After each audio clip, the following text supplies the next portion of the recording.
Hello friends, today we'll discuss another PG entrance examination which is very important question. So the question is कि the weight of the force of the upper limb, the weight of the force of the upper limb is transmitted mainly through the axial skeleton by, I am repeating the question again, कि weight or force of the upper limb is transmitted mainly through the axial skeleton by which ligament. So the options given are, the first is the costoclavicular ligament, second is the coracoclavicular ligament, third one is the coracoacromial ligament, and the fourth one is the none of the above. So I am repeating the question and the options again. कि weight of the upper limb is transmitted to the axial skeleton mainly by which ligament.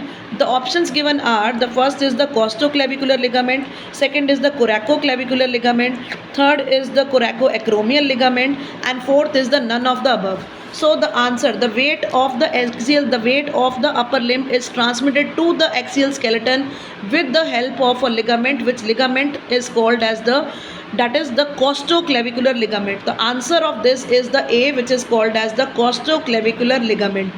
The costoclavicular ligament, it is also called as the rhomboid ligament. It is also called as the Halsted ligament.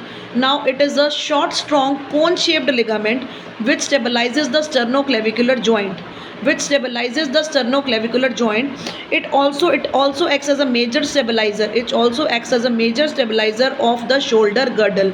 So the answer of this is the costoclavicular ligament, which is a short, strong, cone-shaped ligament which stabilizes the sternoclavicular joint, and it is the ligament which transmits the weight or force of the upper limb to the axial skeleton. So that's all for today. Thanks for watching. If you like this short, then subscribe my channel for more shorts like this. Thanks for watching.